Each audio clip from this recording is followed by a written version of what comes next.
So today we're talking about coral bells, and that's a plant that I love, and I like to use it in all my different gardens because it gives this great pop of color.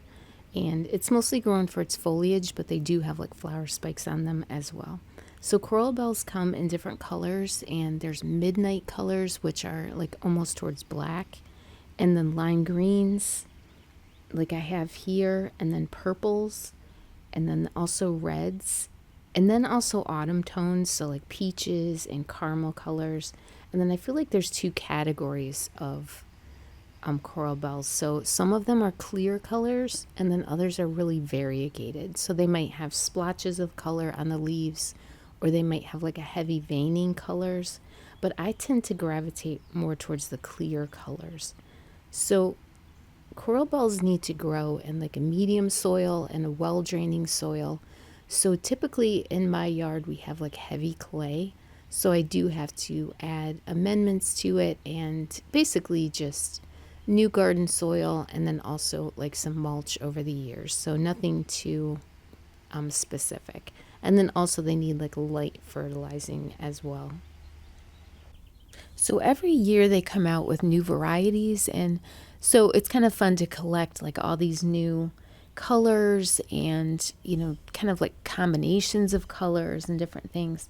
So that's what I do. I'll go to my local garden center and I'll just pick out a new, variety or maybe two or three, and then I'll put them in a certain location. And then when they're big enough, then I can go ahead and start dividing them and putting them in the rest of my garden. But it's almost like a fashion show for coral bells every single year. So with coral bells, I like to use like a mother plant system because coral bells like, I would say, more shade, and am wanting to put them in sun. So what I do is I plant them like under a tree or somewhere that gets like dappled sunshine. And then once I get those plants like established, then I'll take divisions off of those plants and then I'll put them in my other gardens. So I do try to have like mother plants for coral bells, especially because they're perennials that can be a little bit more expensive. So I want to make sure I get those mother plants growing where they're really happy. And then all my offshoots, I'm putting them out in my full sun gardens. So the way that I do that is I just try to put them near another plant, and this is the Palace Purple variety. And it's so beautiful. It's like green on the top and like a purple underneath. It's so beautiful.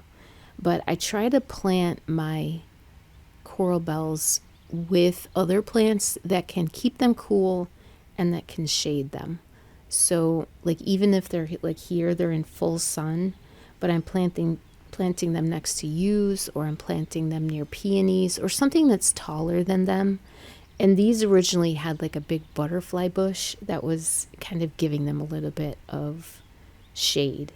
So this is right near my like DIY bird bath. So I love this like pop of color here. I think it's so pretty. But coral bells are a really worthwhile plant to have. And I do plant them next to peonies or butterfly bushes, or plant them under evergreens.